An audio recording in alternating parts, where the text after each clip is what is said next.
Welcome to this webinar designed to provide you with tools, tips, and techniques to move the mentoring relationship from its early phases of relationship building to the next phase, one that truly builds the enabling competencies of your mentees.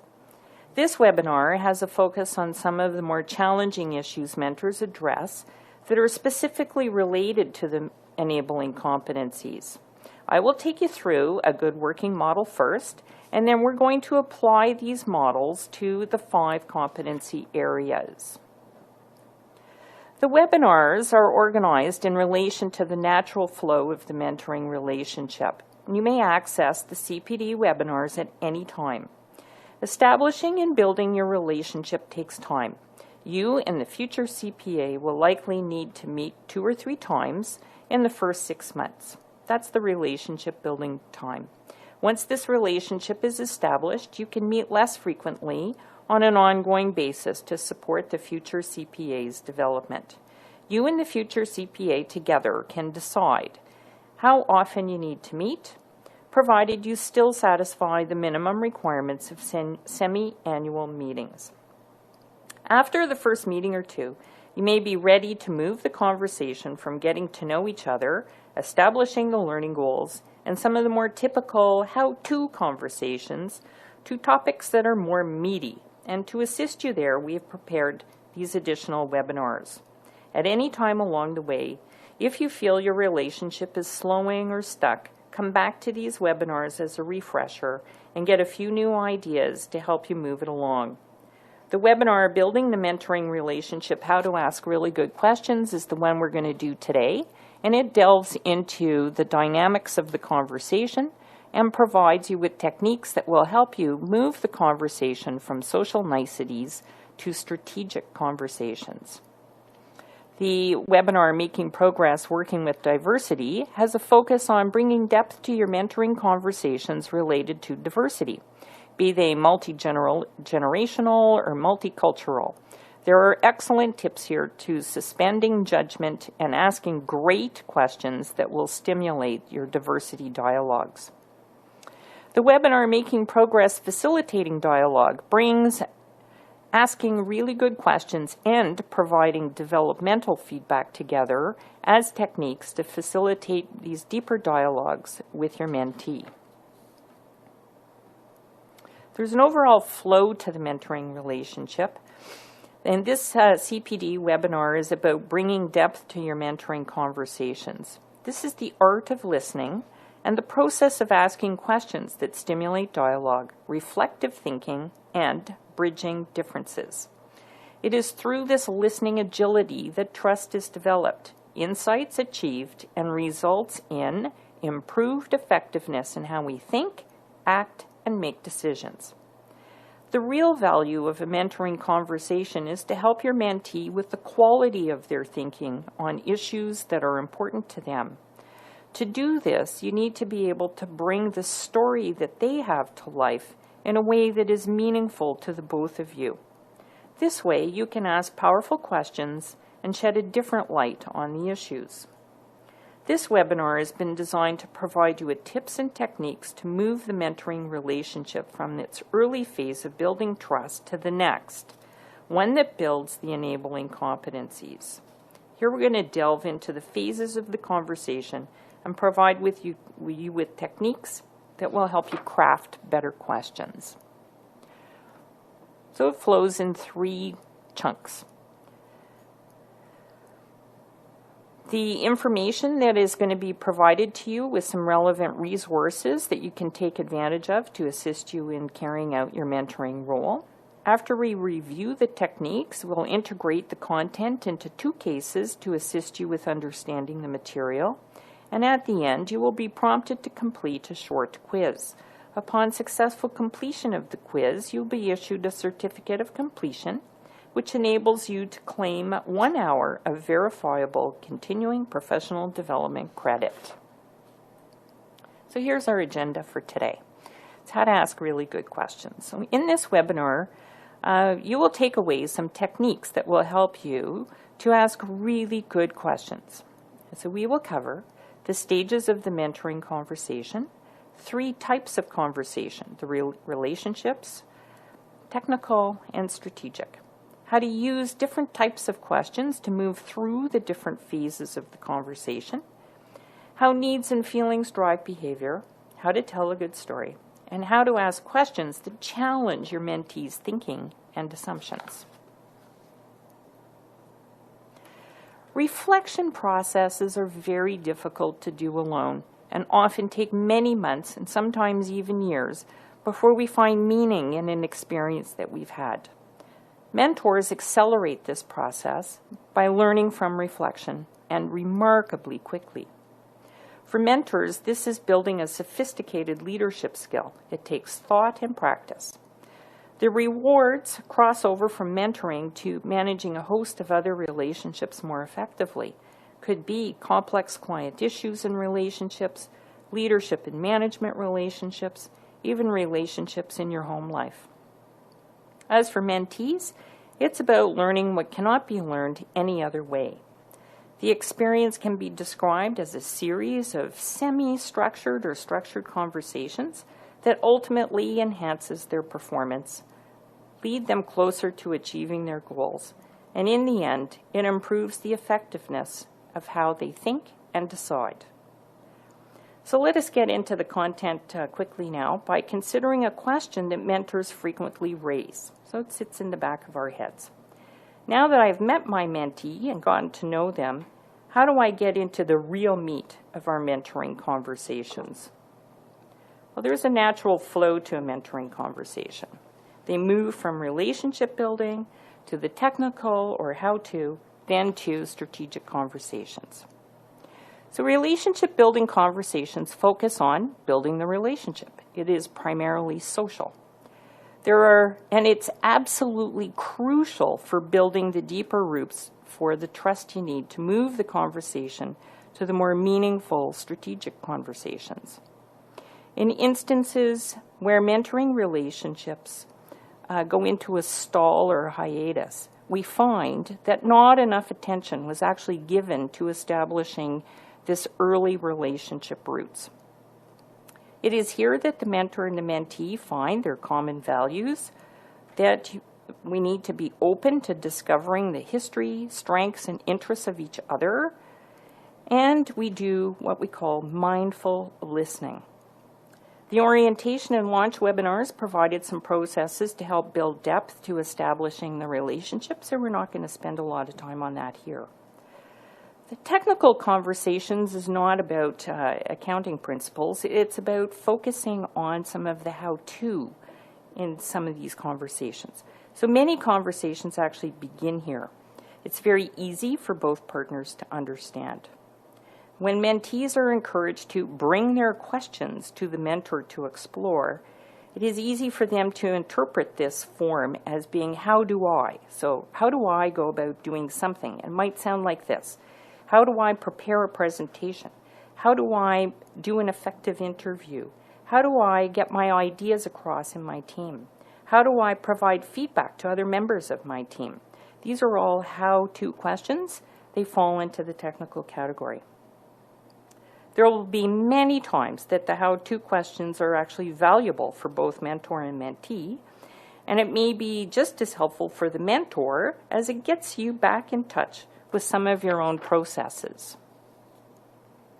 So mentors may ask themselves, what are some of the things that you've considered trying? This is a process or a how-to type of question. Judgment plays a role in how-to questions, and we'll take a look at judgment a little more closely in this session and discuss how to suspend judgment to be able to move to the strategic conversations. The more challenging and interesting conversations for mentors is actually when the learning questions are strategic.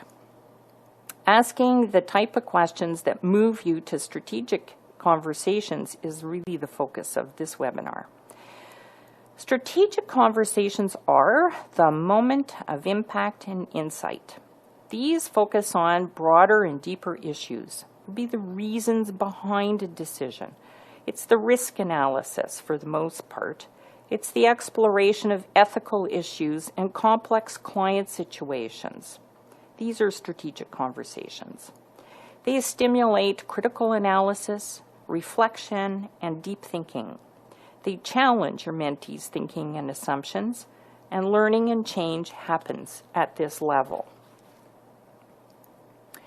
So what is it that mentors do that helps the relationship grow from one level of conversation to the next?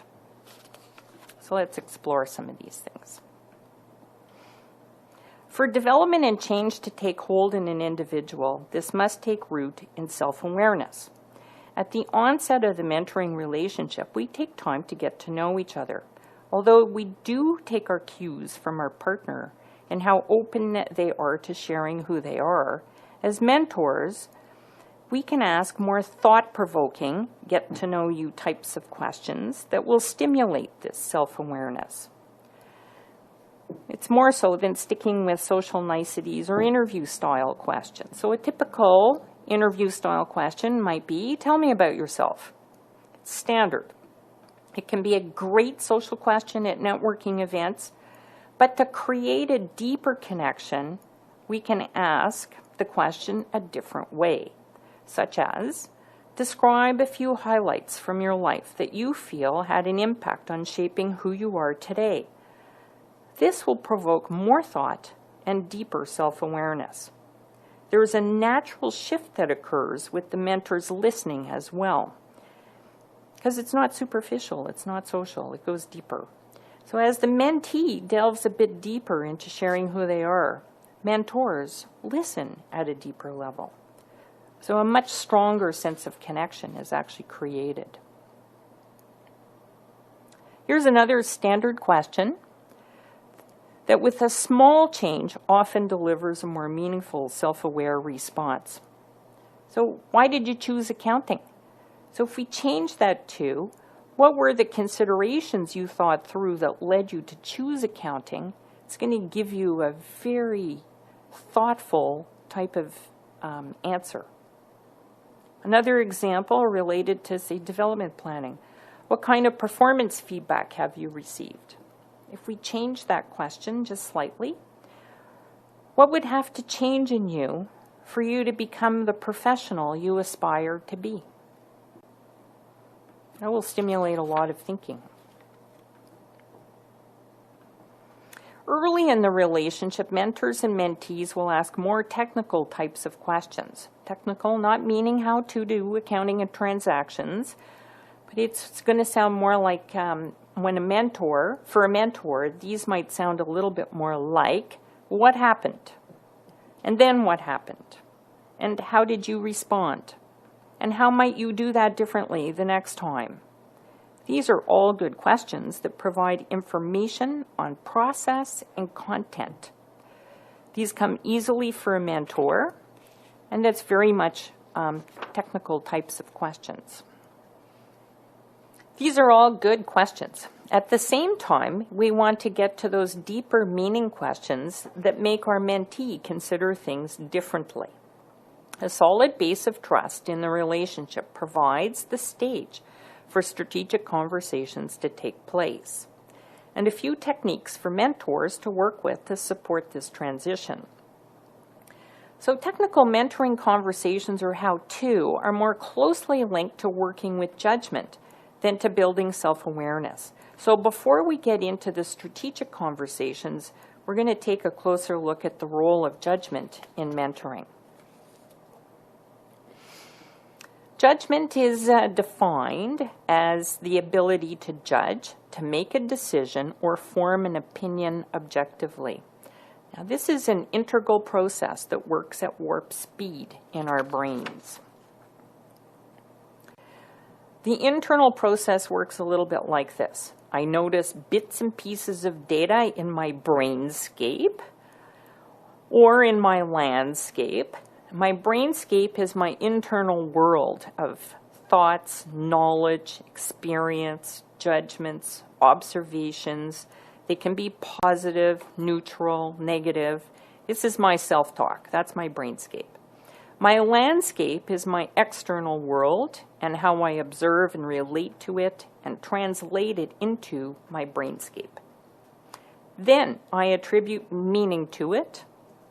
Then I make an assumption about it, and then I settle on a course of action. And this happens in a nanosecond or a blink of an eye.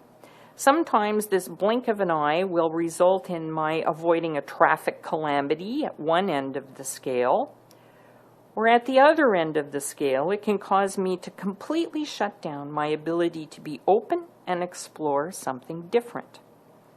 As mentors, we need to become aware of how our own judgment processes work so that we can consciously use our judgment effectively as we explore and ask questions that stimulate the process of gaining insight. So we'll look at this process a little bit here. So to move from judgment to learner. So what are some common judgment questions we hear in normal work relationships? Well, we hear things like, what's wrong? Or why do you think it worked? Or why do you think it didn't work? What do you think would make it work better or differently? Or why bother at all? Those are all judgment questions that we normally hear in the workplace. How can we change these questions into a learner mode? So we can ask, what is interesting? What would success look like? What would it mean to you if whatever? How can whatever make a difference? These are curiosity questions. So you can think of it this way. What are you curious about? So as mentoring is a learning mindset, it is a safe space to suspend judgments and assumptions. And sometimes we need a nanosecond of mental and emotional space to actually do this. At other times, we need to have a lot more reflective time to process. So the process to suspend judgment is this. Become aware of the natural, visceral feeling response you have.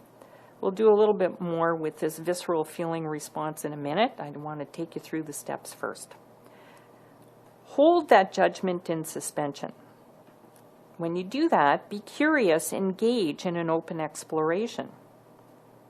Then consciously listen and stop the natural process of formulating a response. Now, this is much easier said than done, especially for people who are trained to provide professional advice. So to make that shift, ask some good questions that I'd start with. What, when, where, how, who? Those get at meaning. So at the core, to move your conversations to this third level of building self-knowledge and understanding, the underlying foundation to the questions are quite simply, what are you curious about? Now we're going to add a little more depth to the natural visceral response we have to things. And consider it's a law of nature. You're all going to have these. So everything we do to meet a need. Now we're going to add a little more depth to the natural visceral response we have to things. Consider it a law of nature. Everything we do to meet a need. A great way to understand this is to consider something that occurs frequently with people who have multiple technology gadgets. So this is a very simple, easy example. So I have a need for a sense of order for my day, clarity and choice, and the freedom that goes with managing my own time. So I start my day by logging into my Outlook to read my email and review my calendar for the week and to plan forward, only to discover my email isn't working. So I log into my webmail and I see that there's all kinds of stuff that hasn't been pushed through. Now I'm aware of my feelings. I'm annoyed, disgruntled, and frustrated. My need for order, clarity, and choice and freedom are not being met. I'm going to take steps now to reduce these feelings and set a plan in motion to get my needs met. With this awareness I have about my needs and how these drive behavior, I can do several things. I have options. I can choose to behave more in alignment of my own needs. I can be more open and aware of other people's needs. And I can develop strategies I might use to better serve me or to serve others. So to continue with my story, If I were to choose to respond emotionally to my feelings, experience, and frustration of not being able to use my Outlook, and I directed this towards the customer service person, most likely my response might shut down their willingness to help me solve the problem and for me to get my needs met. However, since I am self-aware, I can change my strategy. I can be open and engaged, and it is more likely that I'll have my needs met. That problem is going to get solved. This is a very simple illustration of a process that you can use to, and then when you use these to explore ethical issues or more complex decision-making processes, you'll find that it'll work really well for you. So let's pull it together. We have now explored the 3 types of mentoring conversations. We've learned about the role of judgment and how to suspend judgment, and how feelings and needs drive our behavior. Now we're going to pull it together to ask questions that challenge thinking and assumptions. And these move your conversations to strategic conversations.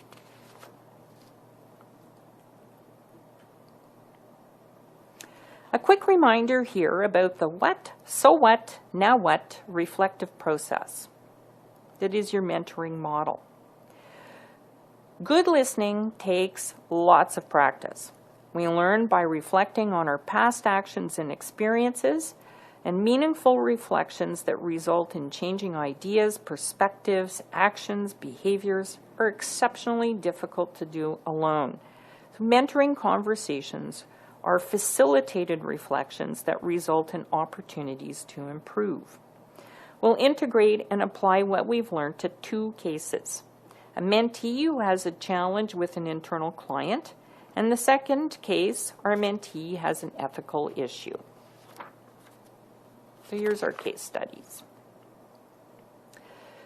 So here's our scenario. Our mentee states that the client she is serving, is the director of communications, is making disparaging remarks about her boss, the mentee's boss, the controller.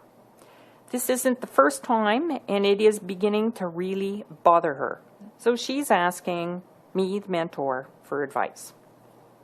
The what is a review, a rewind, a reflecting back on what's been happening. So first, we want to be attentive to our own, the mentor's, visceral reaction to her story. Does it remind you of something you've experienced yourself? So be self-aware and suspend the related judgment that goes with that. The judgment might go something like this. It's really unprofessional to make disparaging remarks to an underling about their boss. It's nasty. That director of communication is now untrustworthy. It said this is not a good thing.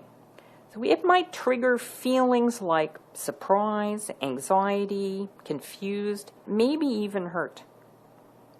You can use your own feelings now to ask questions of your mentee to discover what her feelings are. So the question might be, can you describe what being bothered is for you?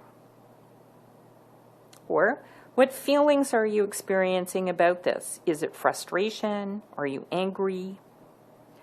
Your mentee will take a second to think about how she feels and could respond that she's feeling embarrassed by what's going on. She's embarrassed for her boss. What could even be embarrassing for her? Now you can see that by being aware of your own feelings, you can use it to more clearly identify the feelings and needs of what's going on with your mentee. If you didn't take the time to do this, the conversation would take an entirely different track and could result in some missteps. If you went into detail about describing the circumstances around the disparaging remarks, you'd be more likely to stay in the much more technical or process how-to type of conversation. What we want is to get to the more enlightened strategic conversations. So we're going to keep with the feelings, needs, meaning track to see what happens. So to keep on. So keep going to try to see if you can identify what the needs are. So we can ask, what is creating the embarrassment for you? The mentee could say, well, I want her to be respected. I want to respect my boss. I need to trust her. And the director of communications is my client too. And it worries me that she could be making remarks about me behind my back as well. So the so what that we move to now is the process of achieving insight. So what is it that you want to experience is a good question.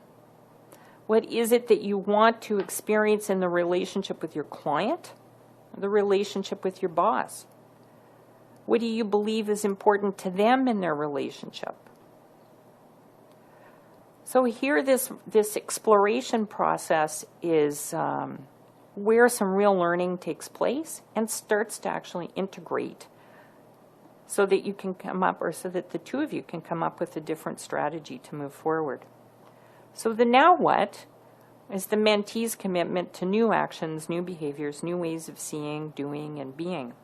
It might sound like, what will you do to manage this relationship differently from here?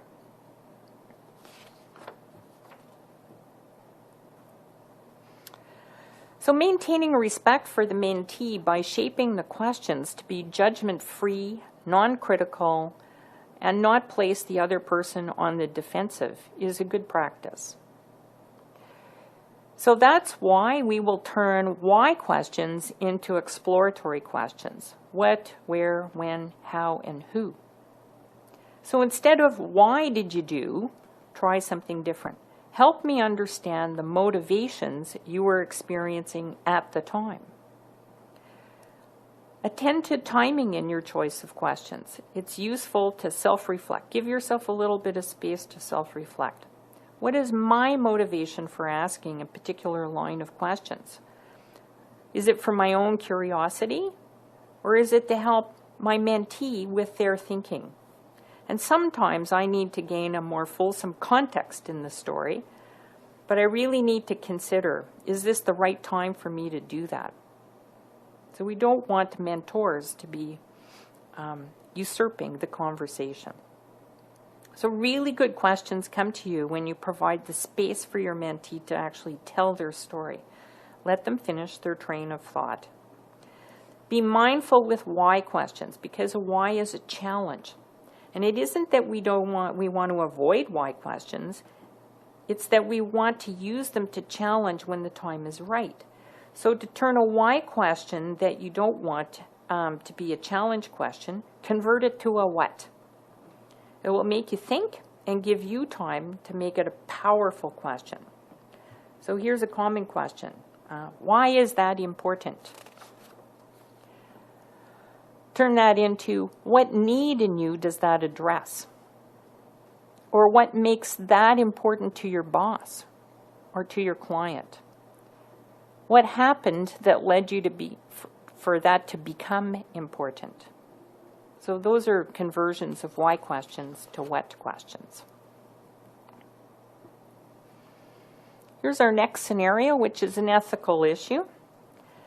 Our mentee works for an entrepreneur, and the entrepreneur wants the mentee to post a sale that has not yet happened in order to inflate the value of his company on the year-end financial statements that will be released to the company's lenders. That's a bad thing to do. He threatens your mentee with loss of job. That's even a worse thing to do if he does not comply with the request. And the mentee has come to you for advice. So here's a little bit more in the background. The entrepreneur had said to the mentee, it's a great deal and almost closed. Impact Oil has agreed to purchase another $3 million in product annually and make us their preferred supplier. The deal's as good as done. So I want you to include this in this quarter's financial statements. The mentee has stated that he can only post the deal once the sale has actually occurred. The entrepreneur had responded that the mentee was a stickler for detail and that he wanted the business booked to get the lender's confidence up, and that booking this deal would do that. He went on to say that the mentee could be replaced. So that's a very tough scenario to be in. So let's take a look at how that fits the our mentoring model. So the what is a review and a rewind. It's a reflecting back on what has been happening. So first, be attentive to your own visceral reaction to the story. What does it remind you of? Something you've experienced yourself?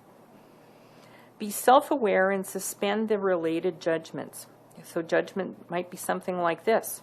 It's really unprofessional. Could create lots of problems with the lenders, with the tax agency for misrepresenting financial statements. Creates lots of problems. It might even trigger feelings like, wow, I'm surprised, or anxiety, or confused, maybe even anger that your mentee is even being treated this way. So you're going to have a variety of feelings about this. Now, you can use your own feelings to ask questions of your mentee to discover what his feelings are. So that could sound like, can you describe what your reaction to the exchange was? About being asked to book the business and about the threat. So, how did this situation affect you? What surprised you the most? What was the significance of the experiences? What feelings are you experiencing about this? Is it frustration? Are you angry? What are the feelings linked to? Is it the ethical issue? The threat of job loss? Both? Can they be separated? Your mentee will take a second to think about how they feel and could respond that they're quite angry and really worried about making the right decision, about the threat, about making progress on their CPA credentials, about their entire future. So now you can see that by being aware of your own feelings, you can use it to more clearly identify what the feelings and needs are with your mentee. It's about making the right decision, framing it in a way that appropriately addresses the issue with the entrepreneur, while securing your mentee's future in the CPA process. If you went into the detail about describing the circumstances around the unethical act, you would more likely stay in the more technical process part of the conversation. And as we want to have a more enlightening strategic conversation, we're going to keep on the feeling, need, meaning track and see what happens. So keep going so that you can identify what the need is. So the mentee could say, well, I want to be respected and trusted to provide accurate financial statements that I can stand behind. I want to respect my boss. I want to be able to trust that I'm not going to be asked to do things that are misleading. I need to trust him, and I need to pass my CPA. So we move to the so what part now. It's the process of achieving insight. Here's a series of questions we could ask. What is it that you want to experience in the relationship with your boss? What do you believe is important to him in his relationship with you? What could have helped?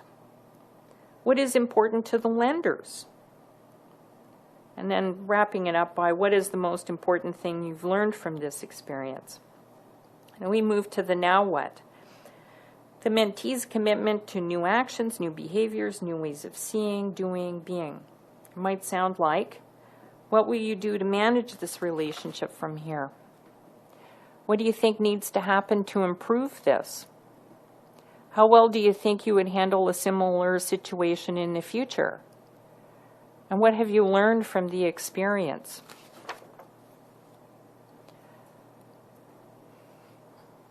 One of the other things that's important is for you to be able to tell a good story, because certainly in all ethical situations, you're going to be telling your own stories. In the orientation webinar, you were introduced to a process of how to tell a good story.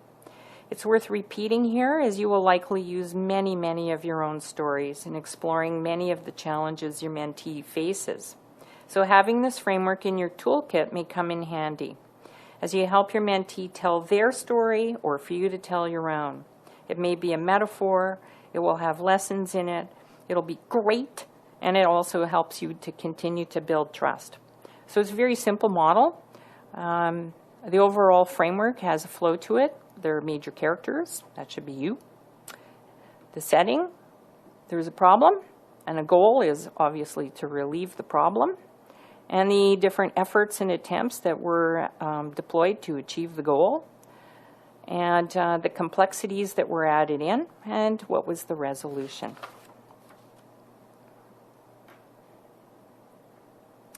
So really good questions get the other person to think, and to think differently.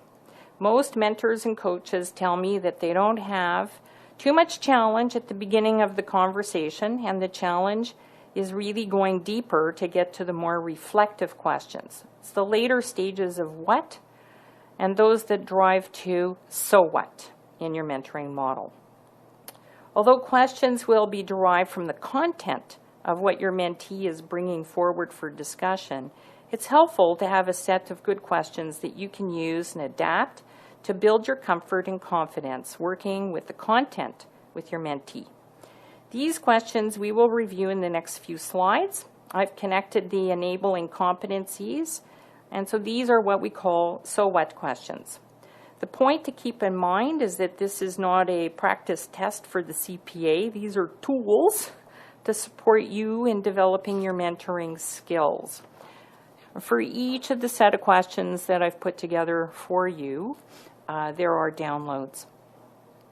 So we want to be able to change questions. So often questions that we ask are descriptive in nature. What happened? And then what? And then what? And this direction keeps the conversation in task and process.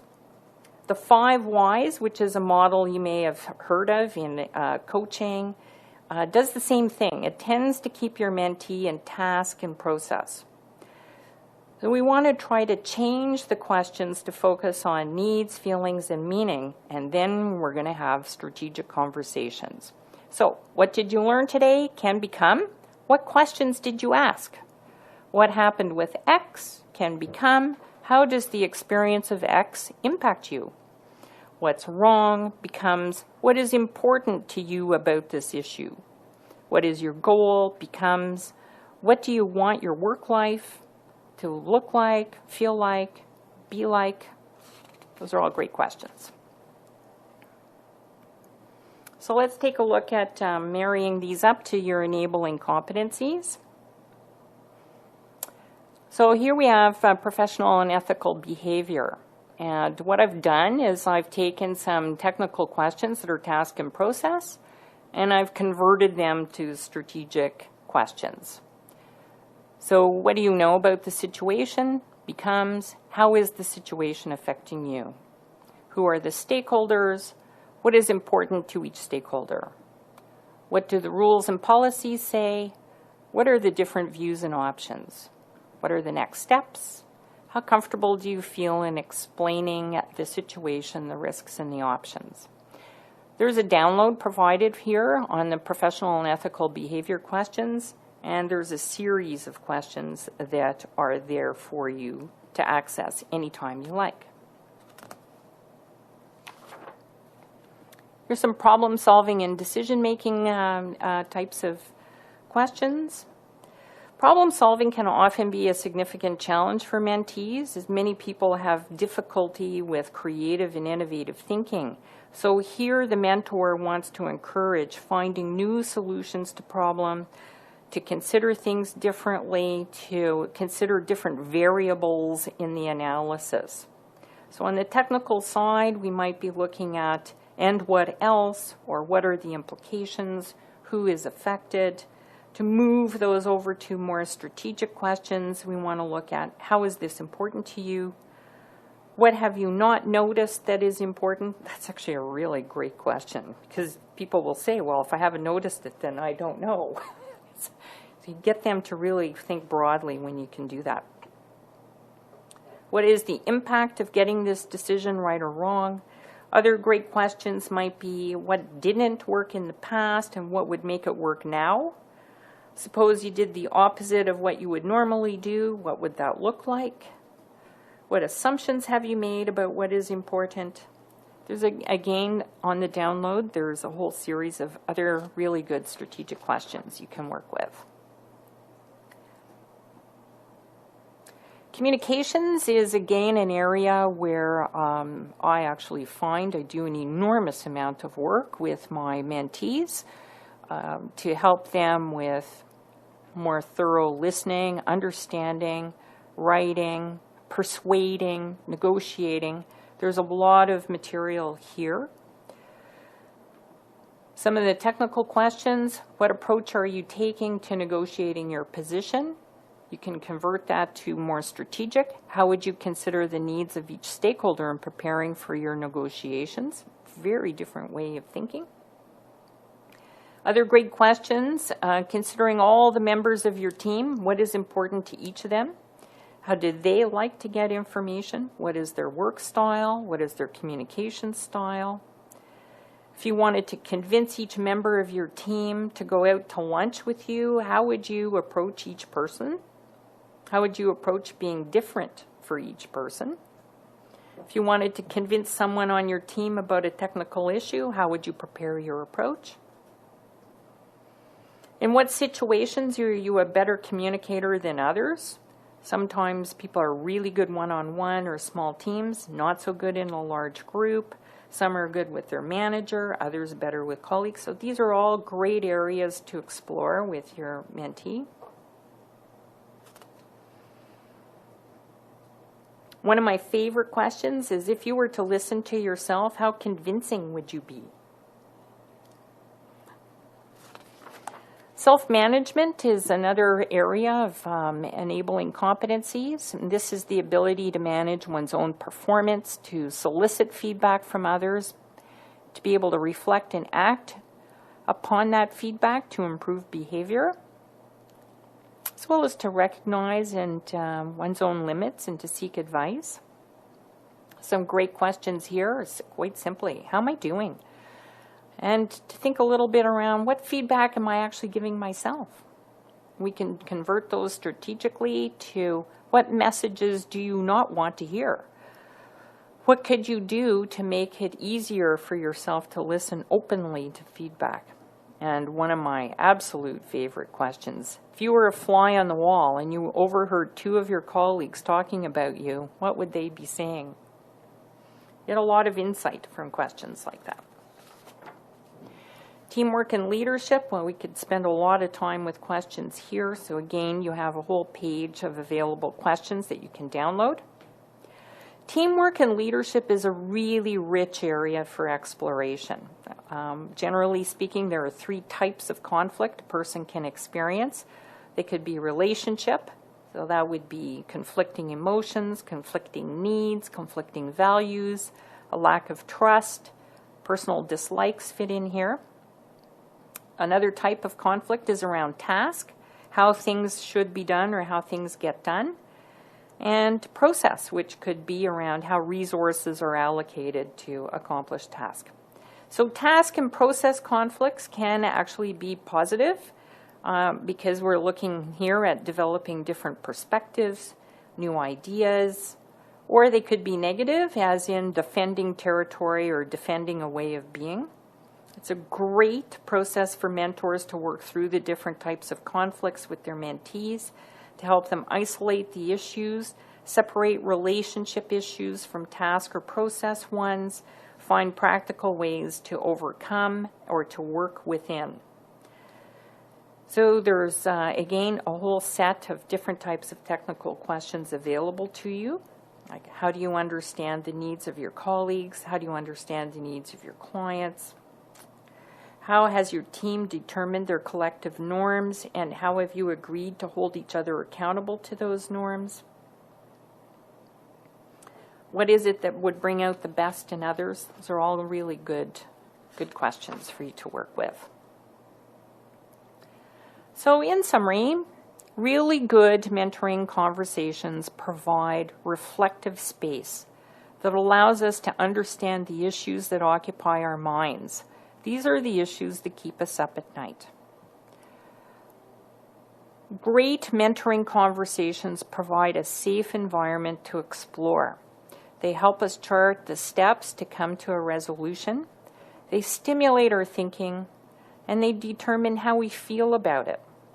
They stimulate us to consider the issues from a very different perspective. And we gain a lot of insight and understanding to bring about a completely different sets of possibilities, other steps and outcomes that might otherwise be the case. And one final really great question for you is, where have you got to in your thinking on this experience so far? And I leave you with that.